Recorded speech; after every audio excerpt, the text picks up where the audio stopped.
बिस्मिल्लाहिर्रहमानिर्रहीम। मैं अज नवी रेसिपी लैके आई हाँ बकरे की सीरी। अदरक लसन मिर्चां का पेस्ट, प्याज, धनिया, घी, सब्ज़ मिर्च, आ सीरी ते हल्दी, घ्यो, मिर्चां,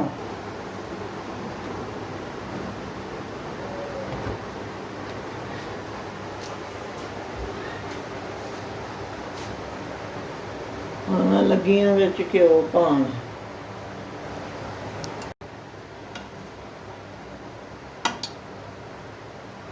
घ्यो पा दिता है तो हुण घ्यो गर्म होएगा तो फिर प्याज पाना। घ्यो हो गया गर्म तो हुण मैं प्याज पाउण लगी हूँ।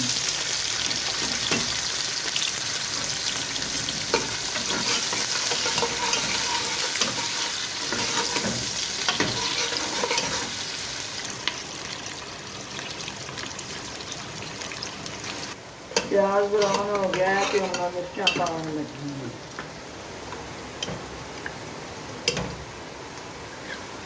और मैं सब्ज़ मिर्चा पाउण लगी हूँ। और मैं हल्दी पाउण लगी हूँ।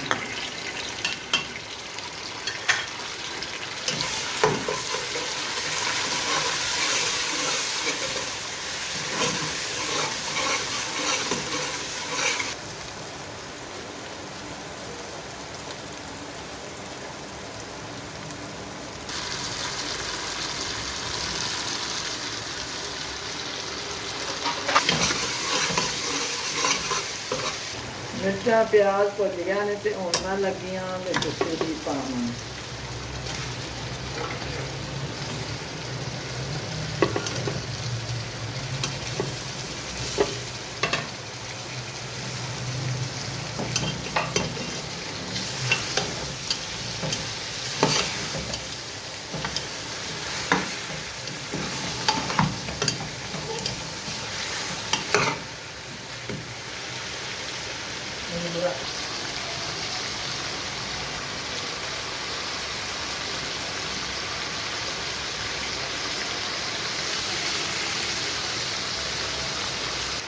सीरी भुज गई है तो हुण मैं लगी हाँ पानी पाउण।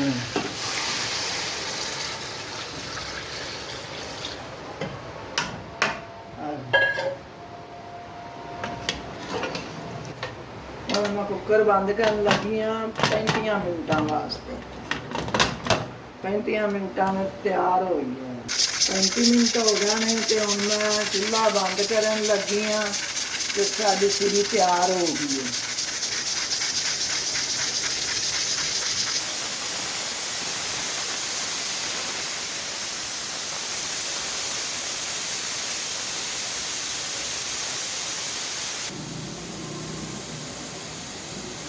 और मेरी सीरी तैयार हो गई। और मैं कुकर खोलन लगी हूँ।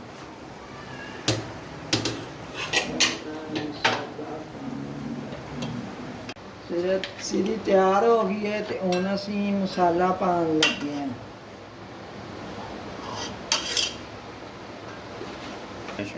मसाला पाया तो हुण मैं करन लगी हाँ फाइनलाइजेशन।